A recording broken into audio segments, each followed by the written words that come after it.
The CEO who vowed never to love again meets the one woman who breaks his vow. My beautiful family, welcome back to where stories come alive and hearts find connection. I've missed you all so deeply, and today I return with a tale that has been living in my soul, waiting for the perfect moment to share with you. My cherished viewers who make this space feel like home. The bond we share through these stories is something I treasure deeply. Your presence here isn't just appreciated, it means everything to me. Now, before we dive into today's tale, let's take a moment for something truly special, a heartfelt prayer. Heavenly Father, I come before you with a heart full of gratitude for every single member of this family. Lord, bless every one of them, our wonderful viewers, our loyal supporters, and everyone who finds comfort, joy, and love in this space. Whatever they may be facing today, Father, lift them up. Fill their hearts with peace, their minds with wisdom, and their lives with overflowing joy. May their dreams blossom into reality. May their struggles turn into triumphs. And may they always feel surrounded by love, divine and human. Amen. So before we dive into today's story, go ahead and drop the name of your country in the comments. Let's celebrate how beautifully connected we are. If you are satisfied with our beautiful stories, please say a big, "Yes, I am satisfied," in the comments section below. Your comments keep me on track to create more amazing stories. Take a deep breath, because what you're about to hear might just stay with you forever. Let's begin. Marcus Blackwood commanded attention without effort. 6'2" with shoulders that filled his bespoke Armani suits to perfection, he moved through rooms like a winter storm, powerful, inevitable, and impossible to ignore. His face belonged on Renaissance paintings, sharp cheekbones, a jaw that could cut glass, and lips that rarely smiled except in calculated business pleasantries. But it was his eyes that told his story, steel gray with flecks of silver, simultaneously penetrating and unreachable. His voice carried the quiet authority of someone who expected to be obeyed, low, resonant, with an edge of frost that warned others to maintain their distance. At 35, his dark hair showed distinguished silver at the temples, not from age but from the weight of building Blackwood Technologies into Bayside City's most dominant corporation. His hands, strong, with long fingers, moved with deliberate precision whether signing billion-dollar contracts or adjusting his platinum cufflinks. He wore no rings, no watch, no adornments. Vulnerability came in many forms, and Marcus believed accessories were simply handles for others to grab onto. When he entered boardrooms, women and men alike held their breath, not merely from attraction but from the sheer force of his presence. His cologne, something expensive and masculine that evoked dark woods and winter nights, lingered after he departed, much like the impression he left on everyone he encountered, unforgettable, intimidating, and maddeningly distant. Marcus had perfected the art of being completely visible yet entirely unseen. 5 years earlier, Marcus had been different, still brilliant, still driven, but with a capacity for trust that proved to be his undoing. His fiancée, Victoria, hadn't just broken his heart. She'd stolen half his company's proprietary technology and disappeared overnight, leaving his empire vulnerable and his pride shattered. The betrayal taught him that love was the ultimate competitive disadvantage. His public vow, made during a charity gala with cameras flashing, became Bayside's most quoted moment. Love is a luxury for those who can afford failure. I cannot. The declaration wasn't made in passion but cold calculation, a strategic move to ensure no one would ever again mistake his business decisions for emotional ones. Behind closed doors, Marcus's pain ran deeper than anyone suspected. His mother had abandoned the family when he was 10. His father had shown affection only when Marcus exceeded expectations, and Victoria had merely confirmed what he'd always suspected. Connection led inevitably to abandonment. Alone in his penthouse overlooking the bay, he sometimes stood at the windows watching raindrops race down glass, seeing in them reflections of tears he refused to shed. His wealth couldn't fill the emptiness he pretended didn't exist. His success couldn't warm the chill that had settled in his chest. Instead, he embraced the cold, made it his armor, his identity, his protection against a world that had taught him love was simply leverage disguised as affection. Elena Cortez hadn't earned the nickname Ice Queen of Lockwood Law by accident. At 28, she'd become the youngest senior partner in the firm's history, with a reputation for dismantling opposing counsel with surgical precision. Her dark eyes missed nothing, her mind calculated possibilities 10 steps ahead, and her heart, well, she'd locked that away after learning her own bitter lessons about trust. Richard Blackwood, Marcus's father, loomed large even from the grave. His portrait hung in the Blackwood Technologies lobby, a reminder of expectations that continued beyond death. Marcus's executive assistant, Sophia Chen, had served as gatekeeper for 7 years, perhaps the only person who glimpsed occasional cracks in his facade. Elena's family presented their own complications. Her father, Diego Cortez, had built Cortez Shipping from nothing, creating a legacy he expected his daughter to protect at all costs. Her mother, Isabella, had taught Elena that love was beautiful but dangerous, a lesson reinforced when Isabella discovered Diego's years-long affair with his secretary. Then there was James Harrison, Blackwood Technologies' silver-tongued chief operating officer, whose loyalty to Marcus was genuine but not unlimited. The board members circled like well-dressed sharks, watching for any sign that their CEO's emotional detachment might be weakening. And Victoria Shaw, now Victoria Pearson, who had disappeared to Europe with her stolen patents, but whose shadow still darkened Marcus's expressions whenever her name appeared in business journals. Bayside City rose like a crystal and steel dream against the Pacific, its skyscrapers reaching toward clouds that often hung low and heavy with rain. The Blackwood Tower dominated the skyline, 60 stories of reflective glass that changed color with the weather, mirroring the unpredictable temperament of its owner. From his penthouse on the top floor, Marcus could see the entirety of his domain, the financial district where his word moved markets, the harbor where ships carried his technology worldwide, the exclusive neighborhoods where power was traded over perfectly aged whiskey. Lockwood Law occupied the 42nd floor of a competing tower, its conference rooms designed to intimidate with floor-to-ceiling windows that made visitors feel they were perpetually on the edge of falling. The city itself seemed designed for dramatic confrontations.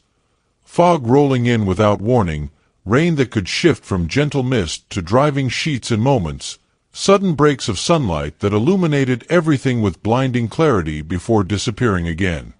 In the Obsidian Room, the private dining space at the top of the Grand Meridian Hotel, the elite of Bayside negotiated marriages and mergers with equal dispassion.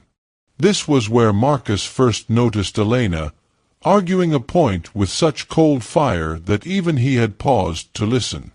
The city's rhythm matched their hearts, efficient, relentless, constantly moving forward yet somehow suspended in time. Between the gleaming towers and beneath the mercurial sky, ordinary people lived and loved, their emotions flowing freely while Marcus and Elena moved through the same spaces encased in their separate shells of ice, unaware that they were on a collision course that would crack their carefully constructed worlds wide open. The Blackwood-Cortez merger wasn't Elena's idea.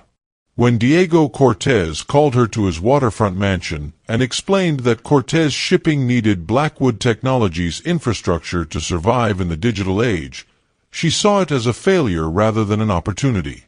Her father's revelation that the merger would require more than contracts, it would demand a marriage, landed like a blow to her solar plexus.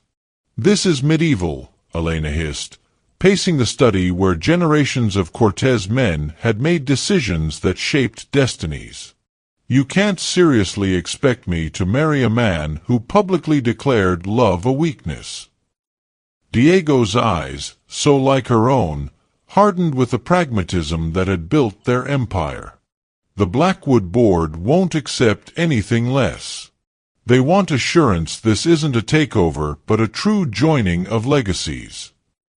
What her father didn't say, what he didn't need to say, was that without Blackwood's digital logistics platform, Cortez shipping would collapse within 18 months. Their ships would continue crossing oceans, but their cargo would diminish as competitors with better technology secured the contracts that had once been theirs by right. The Blackwood Tower felt like a mausoleum when Elena arrived for their first meeting, all polished surfaces and hushed voices. The executive floor hummed with subdued energy, employees moving with the careful precision of those who knew they served a demanding master. Sophia Chen's eyes had widened slightly when announcing Elena's arrival through the intercom, the only indication that this meeting was unusual. And then there was Marcus himself, standing at the windows like a statue carved from ambition and restraint, turning to assess her with those infamous gray eyes that missed nothing. In person, the notorious Ice King of Bayside was both exactly what she expected and somehow more: taller, his presence more commanding, his gaze more penetrating than photographs had captured. "Miss Cortez," he said, voice deep and controlled with an edge that suggested he was used to commanding rooms much larger than this. "I appreciate your punctuality." Elena had prepared for this meeting as she would a high-stakes court case, anticipating arguments, constructing defenses, identifying weaknesses. What she hadn't prepared for was her own visceral reaction to Marcus Blackwood's proximity.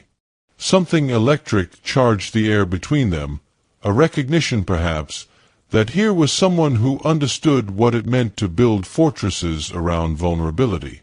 "Mr. Blackwood," she kept her voice steady, "shall we dispense with pleasantries and address the arrangement our families seem intent on forcing upon us?" A slight lift of his eyebrow suggested he hadn't expected such directness. Good. She wouldn't give him the satisfaction of being the most composed person in the room. "Forcing is a strong word," he replied, moving to the conference table where contracts awaited. "I presumed this was as advantageous for you as it is necessary for me." The assumption irritated her more than it should have. Necessary? The great Marcus Blackwood admitting he needs something. Something flickered in his expression, anger perhaps, or surprise that she would challenge him in his domain. He gestured to the chair across from him. "Not something. Someone. Your company's shipping routes through Southeast Asia can't be replicated without years of relationship building." As they discussed terms, 2 years of marriage, separate residences if they chose, mutual business benefits, and a clean dissolution at the end, Elena found herself studying him with growing curiosity. The contract was coldly practical, yet occasionally she caught something in his eyes as he spoke of the future, a flicker of something beyond calculation. "And your famous vow?" she asked finally. "The one about never loving again? How does that factor into our arrangement?" His jaw tightened almost imperceptibly. "That particular asset isn't part of our negotiations, Miss Cortez." "Elena," she corrected, leaning forward slightly. "If we're to be married, even on paper, we should at least use first names." "Elena, then." The way he said her name sent an unwelcome shiver down her spine. "My personal boundaries remain non-negotiable." "My beautiful souls, have you ever noticed how the walls we build to keep others out often become the prisons that keep us locked within?" As Elena and Marcus negotiate their marriage of convenience, they believe they're simply making a business arrangement. But the universe has a way of bringing us exactly what we need, disguised as what we think we want. I can feel your hearts connecting with these two guarded souls. If you've ever found yourself face to face with someone who challenges your carefully constructed defenses, type "walls crumbling" in the comments. Share that moment of recognition with our family here, because what's coming next will show you how quickly our most solid foundations can begin to shake when the right earthquake arrives. Their wedding day arrived with the mathematical precision that characterized everything in Marcus's life. St. Francis Cathedral stood against Bayside's twilight sky, its Gothic spires reaching toward clouds tinged rose-gold by the setting sun. Inside, white orchids and roses transformed ancient stones into something ethereal, a facade of romance that masked the business transaction at the heart of the ceremony. Elena stood before the full-length mirror in the bride's chamber, studying her reflection with clinical detachment. The wedding dress was a masterpiece of understated elegance, ivory silk that flowed like water, with a neckline that suggested rather than revealed. The Cortez family diamonds adorned her dark hair, catching light like captured stars. "You look beautiful," her mother whispered, eyes bright with unshed tears. "I just wish—" "Don't," Elena cut her off gently. "We both know what this is." When the cathedral doors opened and the wedding march began, Elena gripped her father's arm tightly, drawing strength from his steady presence. The gathered guests, Bayside's elite, business partners, shareholders, watched with calculating eyes as she processed toward her future. And then she saw Marcus. He stood at the altar like a statue carved from determination, his black tuxedo emphasizing the breadth of his shoulders and the lean strength of his frame. His face revealed nothing, but as their eyes met, something flickered in his gaze, something that made her breath catch and her steps falter momentarily. The exchange of vows was perfunctory, neither wanting to write their own, knowing any personal touches would be lies. When Marcus slipped the ring onto her finger, a flawless diamond set in platinum, his touch lingered a fraction longer than necessary, sending an unexpected current up her arm.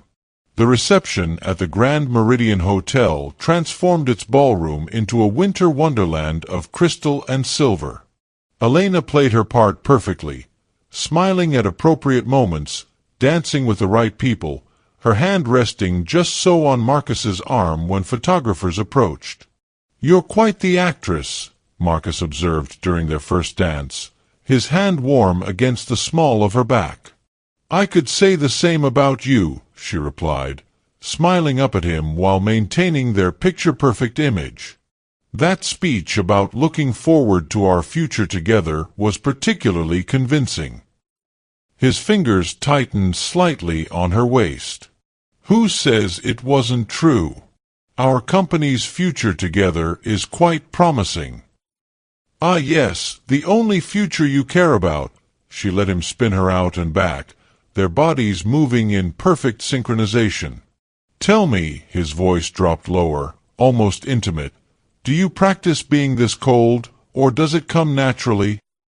"About as naturally as your infamous detachment, I'd imagine," she countered, though something in his tone made her heart beat faster. "Though I have to wonder what you're hiding beneath all that frost." "Everything about you concerns me now." His eyes locked with hers, intense and searching. "We're married, Elena. Like it or not, your defenses are my business." "As yours are mine," she challenged, pulse quickening despite her best efforts. "Shall we discuss what you're hiding behind that wall of yours?"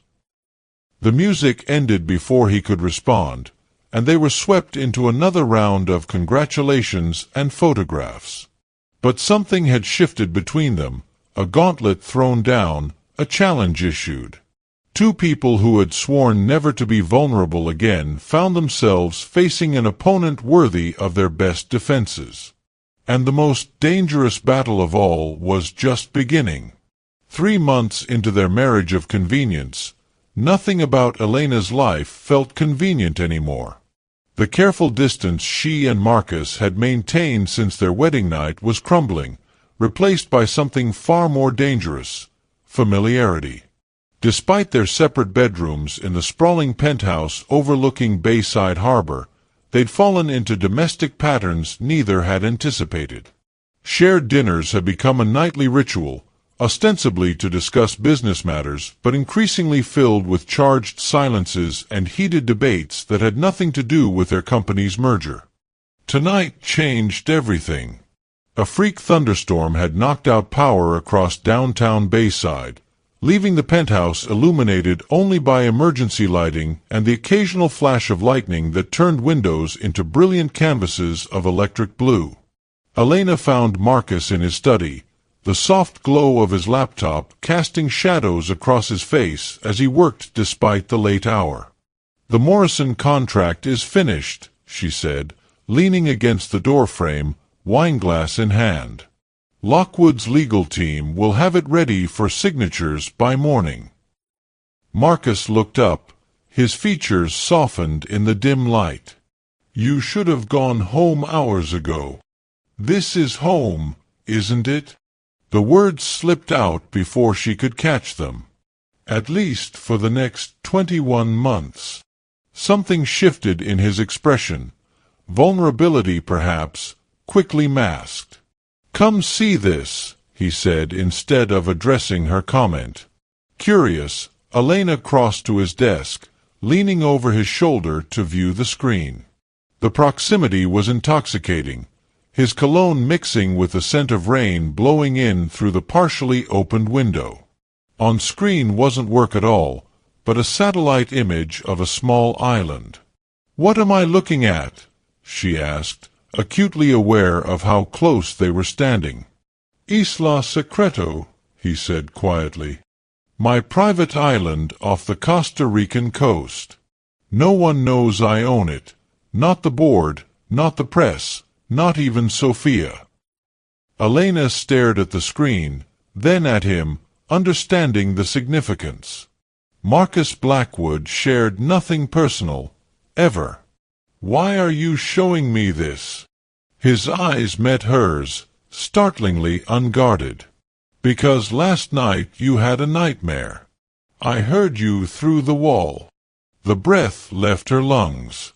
She'd dreamed of drowning, of her father's company sinking beneath waves while she struggled to save it. She'd woken gasping, certain she'd made no sound.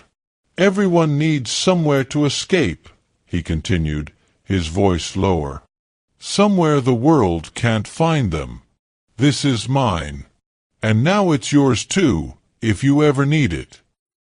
A crack of thunder shook the penthouse, and the emergency lights flickered once before plunging them into darkness.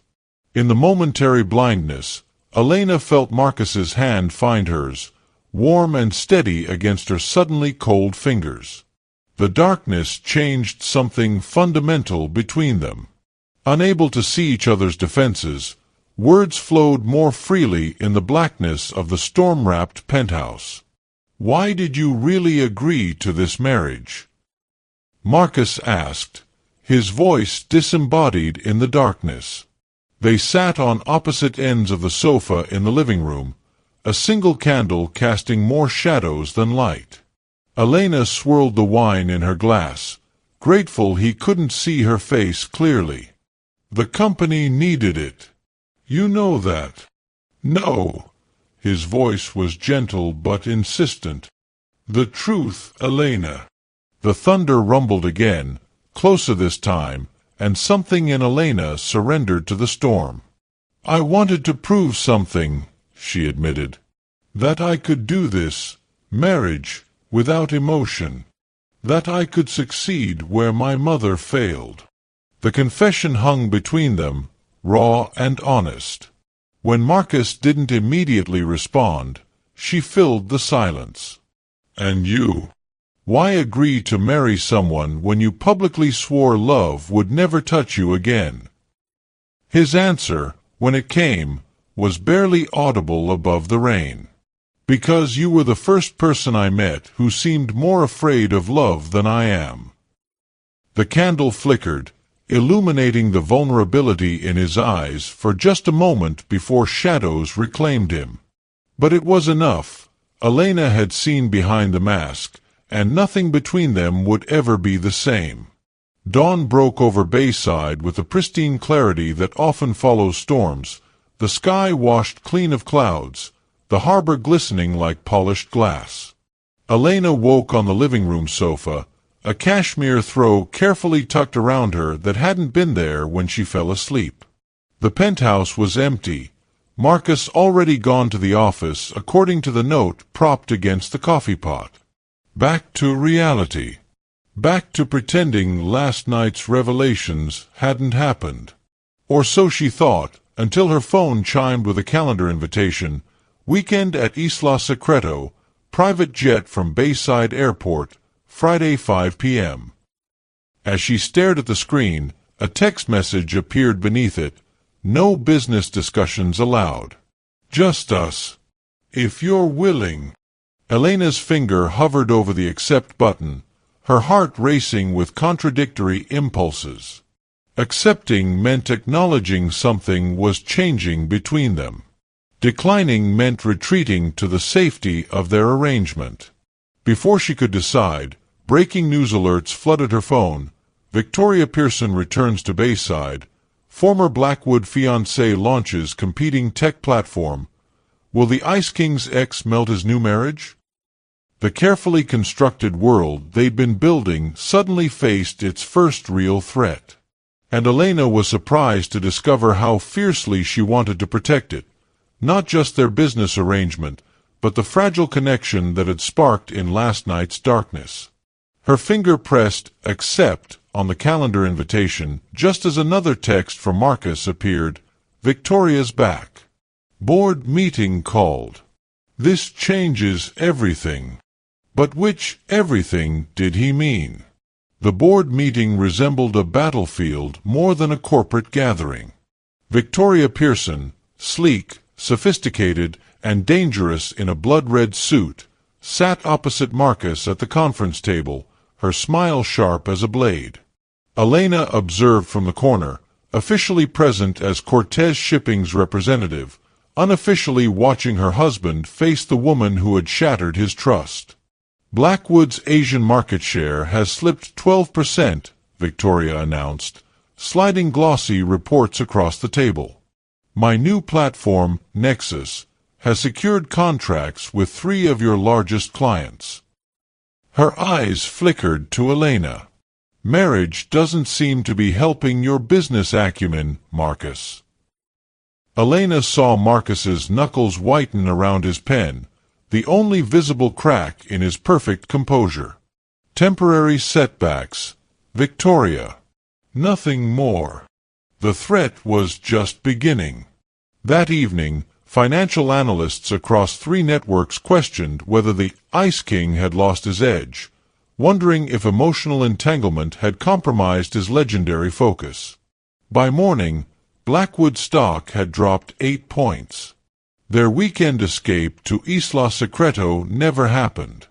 Instead, they worked 18-hour days strategizing countermoves, their growing personal connection subsumed by crisis management. Yet even in professional mode, something had changed.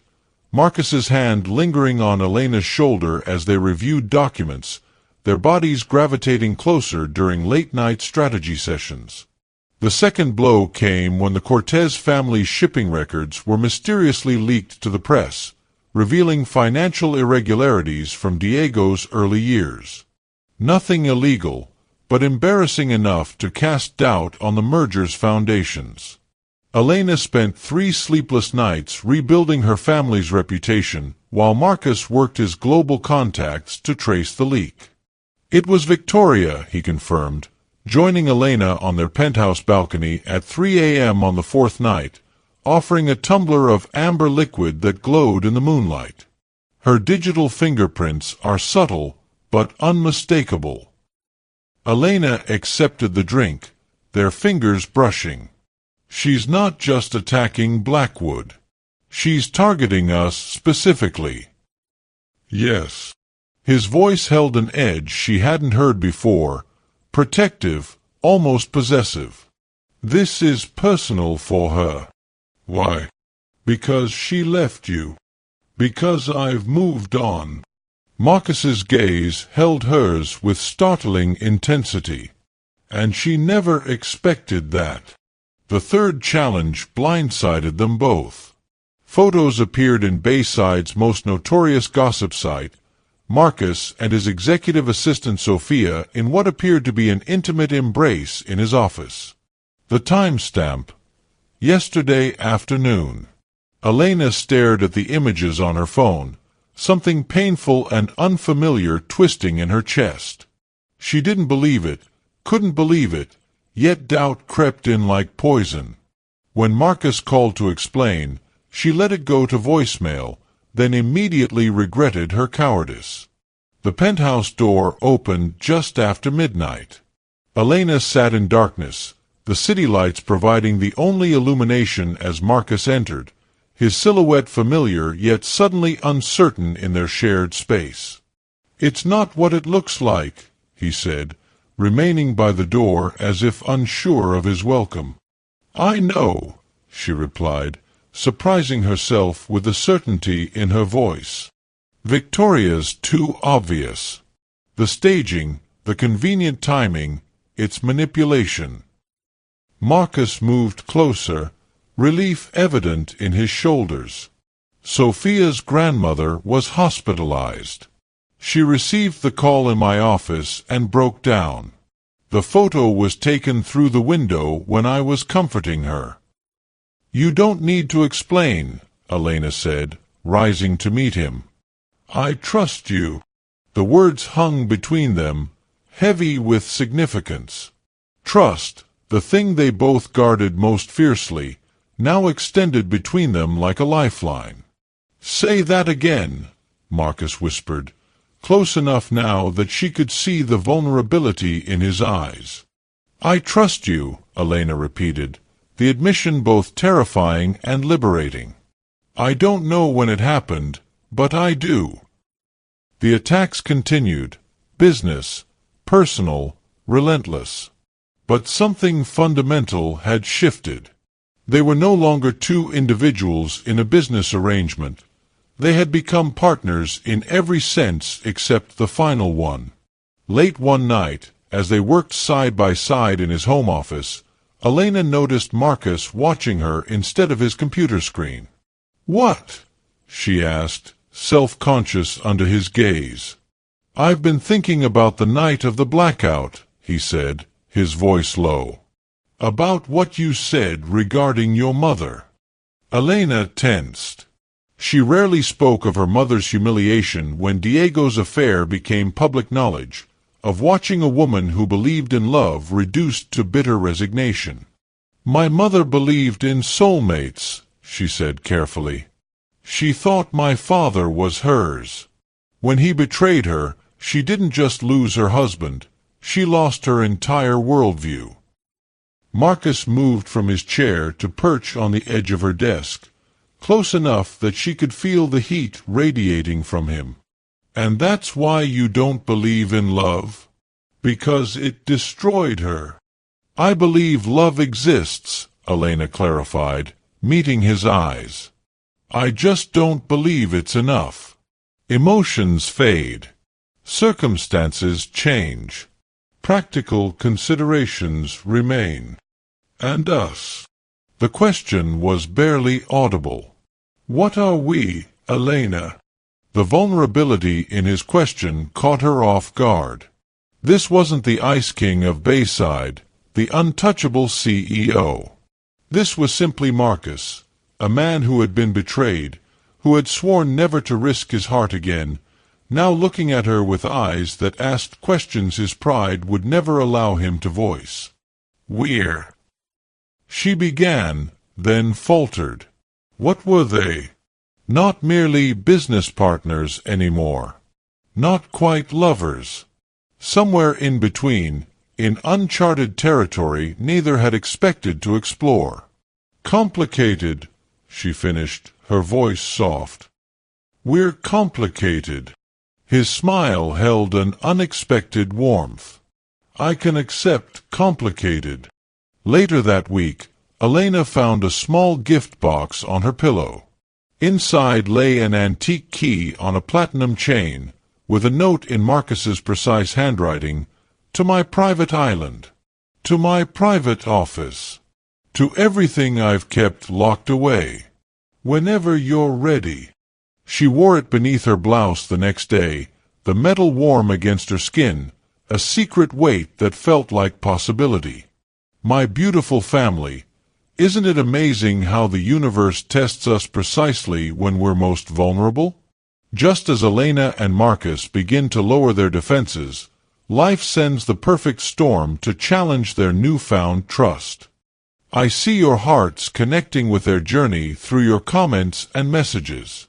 If you've ever found yourself beginning to trust again after being hurt, if you felt that terrifying moment of choosing vulnerability over safety, share your courage with our family. Type "choosing trust" in the comments to strengthen all those among us who stand at that same crossroads today. The annual Bayside Children's Hospital Charity Gala arrived, the most photographed social event of the season and their first major public appearance since Victoria's return. Elena chose a gown of deep burgundy silk that flowed like wine over her curves, a high neckline in front that plunged dramatically in back, revealing the elegant line of her spine. Around her neck, visible to everyone, she wore Marcus's key. They moved through the ballroom with practiced ease, the perfect power couple, until Elena excused herself to the ladies' room. Returning through the quiet corridor, she heard voices from a partially open door. "Your wife is wearing your key." Victoria's voice, smug and knowing. "The same key you once promised to me." "That was a lifetime ago." Marcus's voice, controlled but with an underlying tension. "Is it?" Victoria's laugh was soft, dangerous. "You swore you'd never love again, that you'd never be that vulnerable. Yet here you are, falling for your convenience bride. How perfectly predictable. You know nothing about my marriage." "I know everything about you, Marcus, including the secret you've kept from everyone, even her. Especially her." Elena froze, heart pounding. "Don't." Marcus's voice had dropped to a warning growl. "Why not?" Victoria purred. "Shouldn't your wife know the truth about you? About what really happened 5 years ago? About who you really are beneath all that ice?" Elena backed away, suddenly unable to breathe.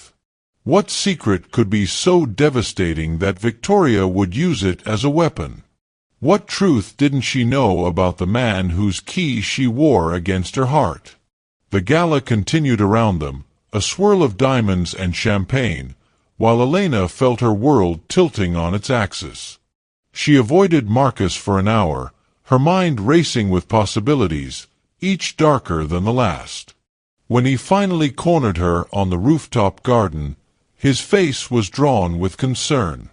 "You heard," he said simply, not a question but a recognition. Bayside sparkled below them, a carpet of lights stretching to the inky harbor.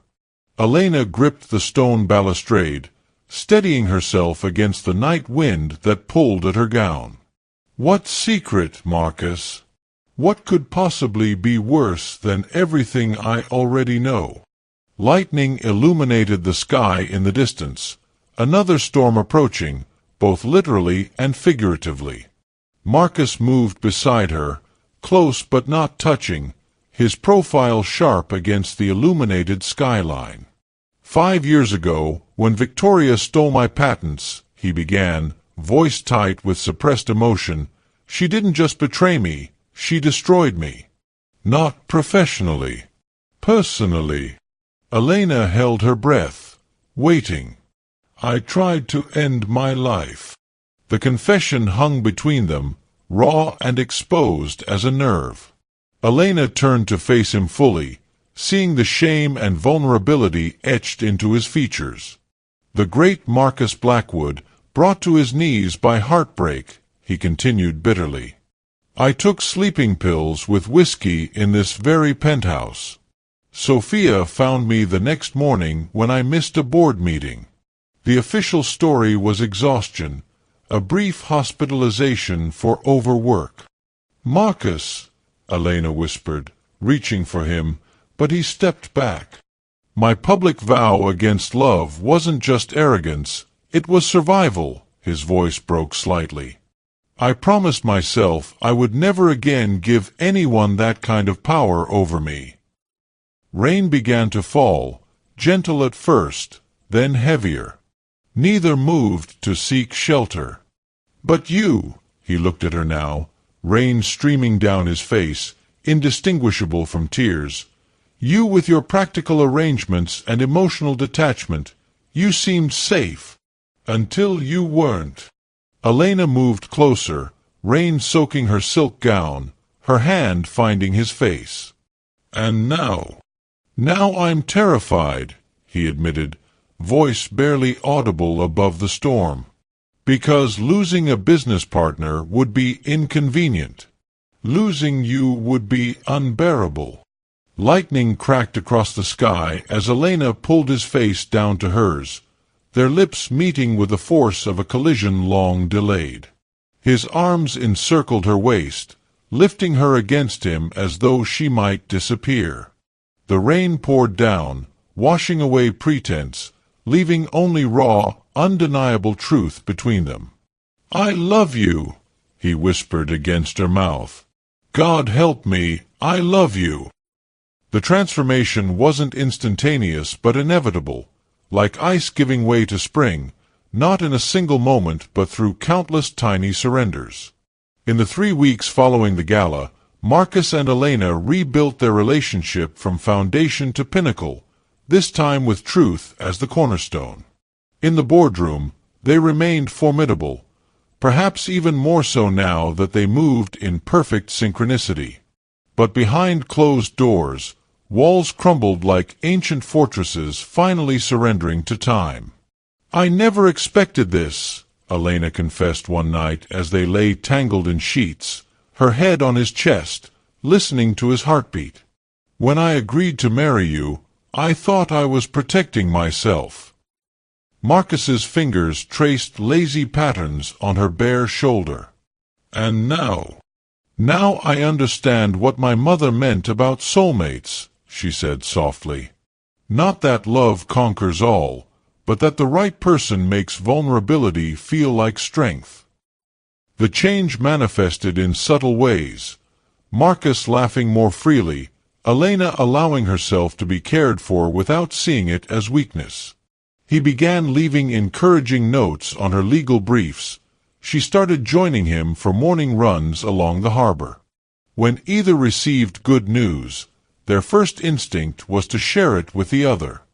Most significantly, Marcus began speaking openly about his darkest moments, exorcising the shame that had poisoned him for years.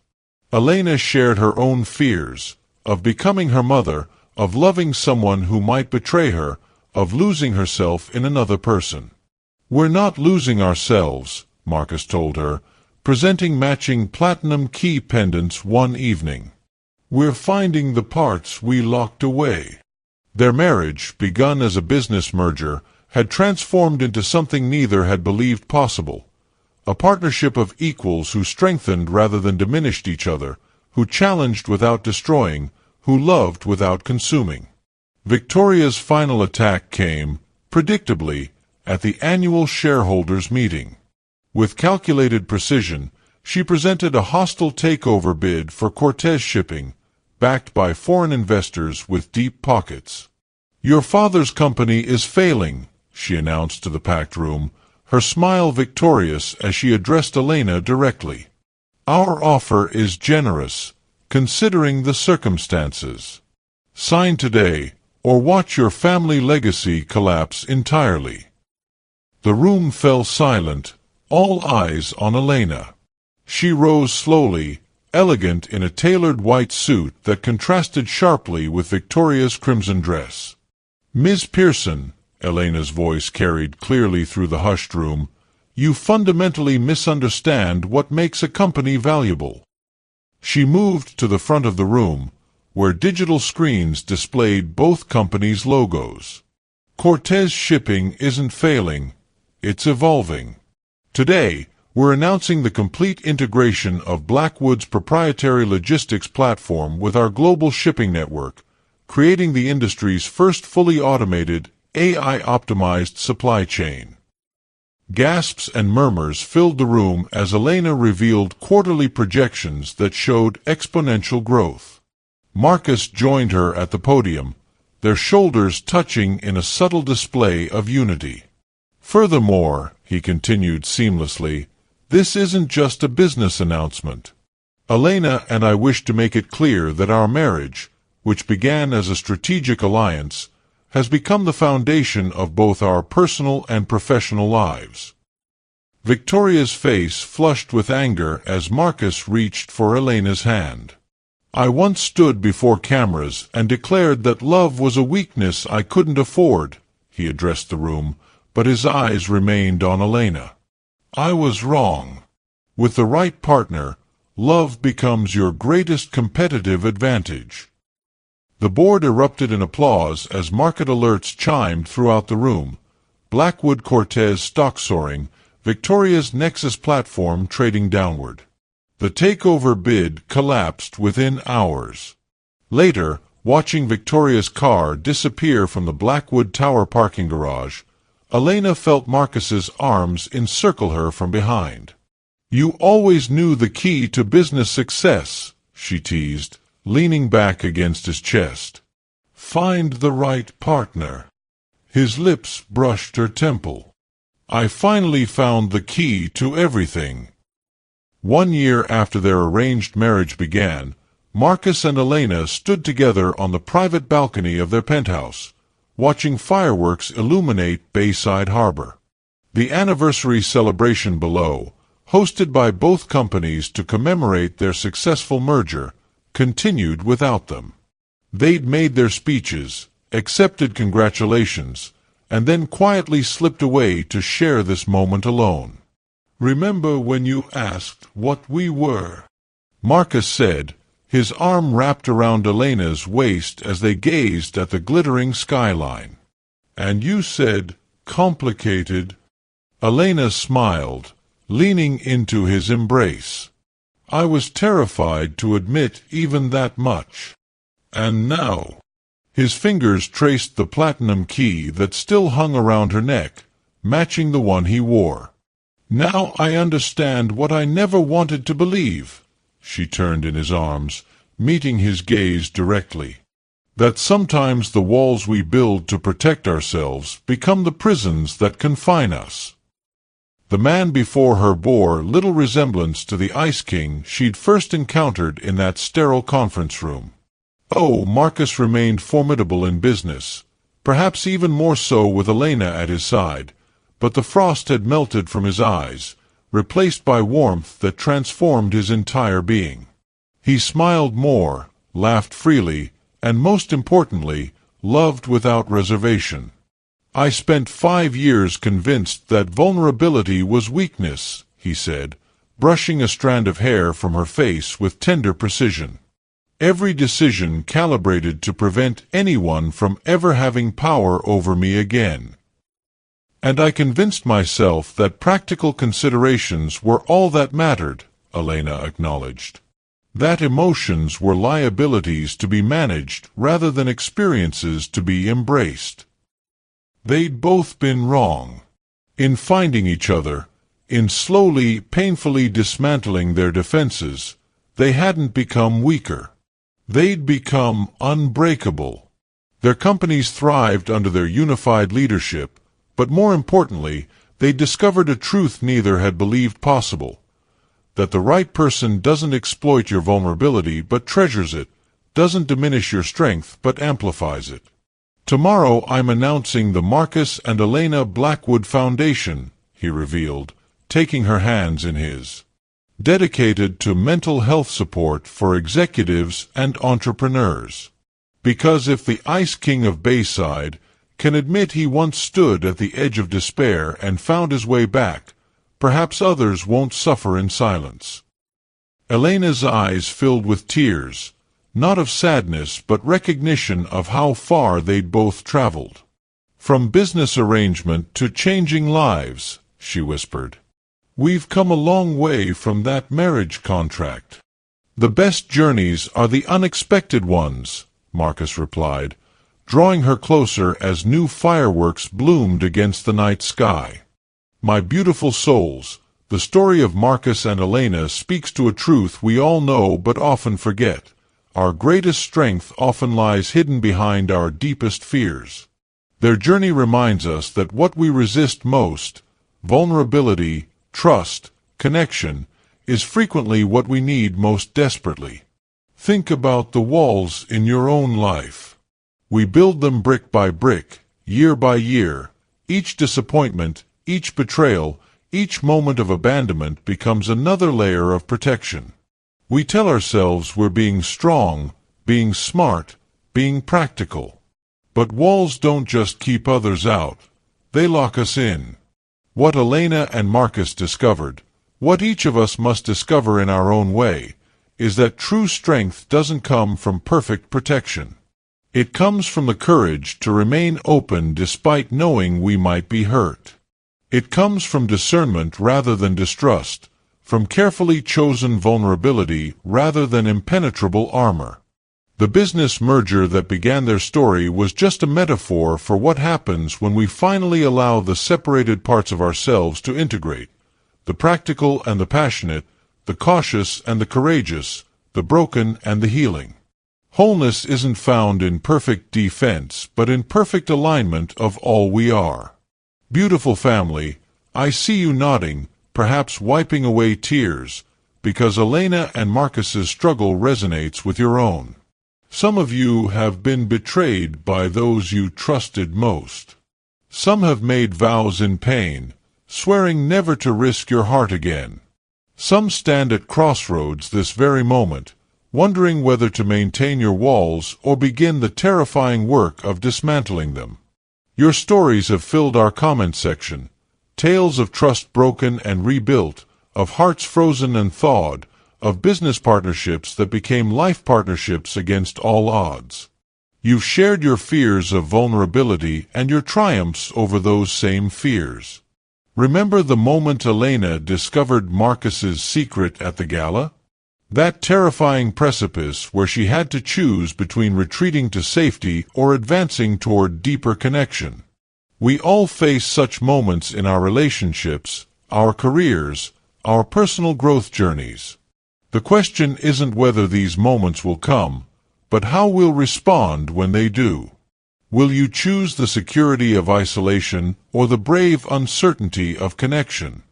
Will you maintain perfect control or surrender to the beautiful mess of authentic living? There's no single right answer. Each path has its wisdom. But know this, whichever path you choose, you walk it surrounded by our community who understands both the appeal of the ice and the warmth of the thaw. My precious family, if this story touched something deep within you, I'm asking you to take one small brave step today. Share this video with someone whose heart might need this message. Type "From Ice to Fire" in the comments and tell us one wall you're ready to examine in your own life. Don't forget to subscribe to our channel, Love and Twilights. This community has become a sanctuary for authentic souls seeking deeper connection, and your vulnerability strengthens us all. When we share our journeys, our fears, our growth, our setbacks, our triumphs, we create a tapestry of courage that wraps around each member of our family. Remember, beautiful souls, the walls we build in darkness can only be dismantled in light. Let's shine that light together, finding our way from isolation to connection, from fear to love, from ice to fire. Because that journey, the most terrifying and rewarding one we'll ever take, was never meant to be walked alone. Until next time, my precious family, may your hearts remain open and your spirits brave. The world needs your unique light, shining without the shadows of fear to dim it.